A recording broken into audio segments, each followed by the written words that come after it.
Hey everyone, and welcome to this explainer. If you've been feeling, those modern anxieties, like loneliness creeping in, or that absolute crushing weight of social media comparison, well, you are in exactly the right place.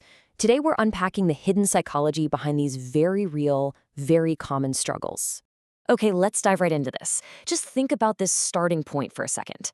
Social media is like a nuclear bomb of envy. It literally is. We log on, and boom. Instantly, we see what everyone else is doing. We see where they're traveling, how perfectly happy they seem, the amazing schools their kids are getting into. It just manufactures this deep feeling of inadequacy. But in this explainer, we are going to flip the script. We'll reframe those dark feelings and that heavy sense of isolation into your greatest hidden strengths. Section 1. The power of solitude. Embracing being alone. First up, we've really got to tackle the deep societal taboo and shame surrounding loneliness.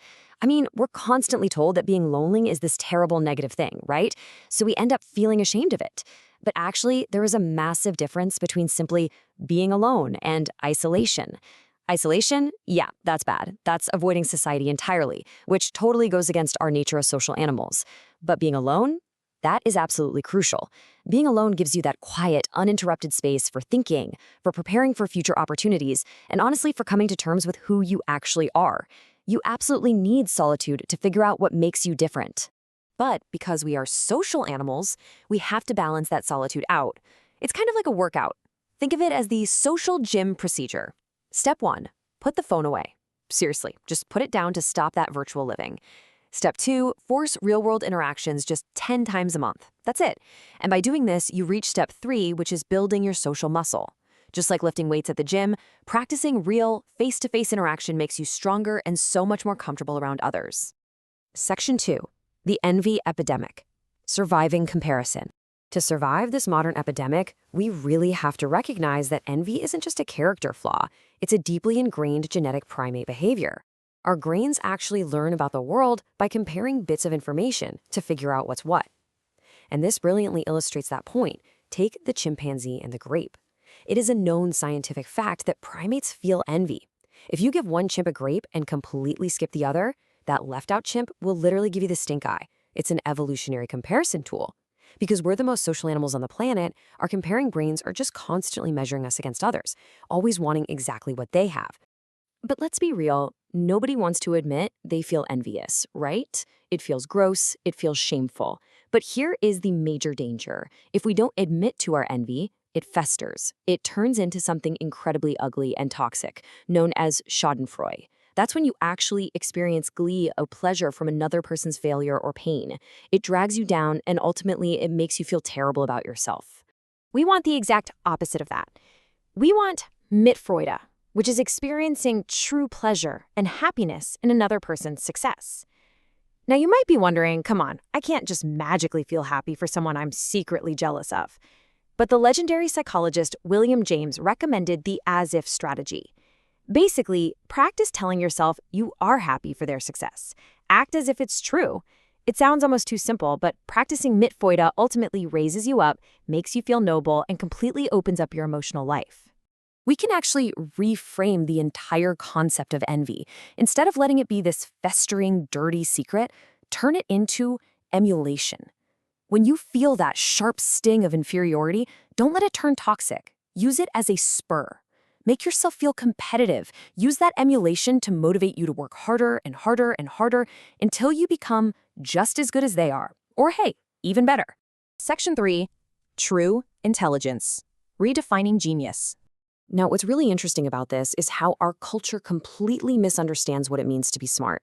We listen to our parents, our teachers, our peers telling us what the cool or the right path is, and it just drowns out our inner voice. It pushes us completely away from our true nature. We tend to think that, having a PhD in math or computer programming is the only real metric of genius, but it's absolutely not. There are so many varied forms of true intelligence. There's intellectual and math intelligence, sure, but there's also bodily intelligence, mechanical intelligence, which is knowing how to build things, and interpersonal intelligence. Let's put this into perspective. Think about Albert Einstein versus Kobe Bryant. Kobe Bryant possessed immense bodily intelligence. Within his specific domain on the basketball court, he was just as intelligent as Albert Einstein. It's just a completely different frame of genius. Imagine if we took a kid with incredible bodily intelligence and forced them to just sit at a desk and try to be an intellectual giant. We'd literally be setting them up for a lifetime of misery. And that right there is why recognizing your specific intelligence dictates your entire life's direction. For example, if your unique strength is interpersonal intelligence, meaning you are highly empathetic and you just really understand people well, you have 100 different directions you can head into. You don't just have to be a social worker.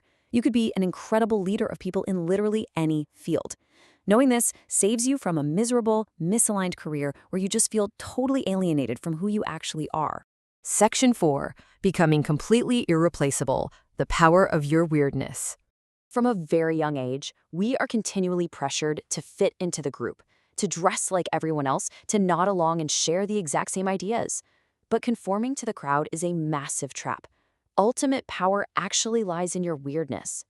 The brutal reality of the working world is this: if you're replaceable, you will be replaced. If you just blend in and do a job that literally anyone can do, guess what?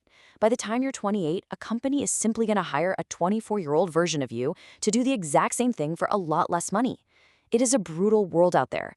Your only true defense is to be completely irreplaceable at your core. So the crucial point here is that you already have what it takes. The markers of your unique soul are already there, right now. It's those little strange quirks in how you dress. It's the marginal differences in your musical taste, like, preferring one ultra-specific subgenre of hip-hop over another. It's the oddities in the food you love. These aren't flaws that you need to hide away. They are the genetic signs and signals from deep down within your core identity. If you look at the most powerful figures in history, they absolutely do not conform. They are completely one of a kind. Look at your Elon Musks, your Leonardo da Vinci's, or your Einsteins. There is literally no one else like them. They leaned entirely into their oddities, and they essentially created a brand out of being uniquely themselves. That is exactly where your real power lies. You can even reframe your perceived weaknesses into incredible power. Just try this step-by-step approach. Step 1, identify your trait. Let's say maybe you're a total people pleaser, driven by a deep underlying fear of rejection. Okay. Step 2, accept it as part of your core nature. Whether it's genetic or stems from your early childhood, it's there. Own it. Step 3, find its strength. Instead of feeling conflicted or ashamed about it, use that deeply ingrained empathy intentionally. It's actually a super powerful tool for connection and influence if you harness it correctly. The beautiful truth of it all is that human culture thrives on your unique genetic mutations. Unlike insects, which don't really have individuality, our weirdness and our quirks are the crucial mutations that enrich our culture. By contributing your unique, odd voice, you bring diversity and you keep human culture turning and moving forward. If you hide who you are, it's honestly a tragic waste of what nature gave you. So I want to leave you with this provocative question to really chew on. What makes you weird, and how will you use it to become irreplaceable today? It is time to stop hiding your quirks just to fit in with the crowd. Start mining them. Embrace the absolute power of your solitude. Let go of that toxic envy and step right into your true irreplaceable power. Thanks so much for focusing in with us on this explainer, and I absolutely cannot wait to see what unique mark you leave on the world.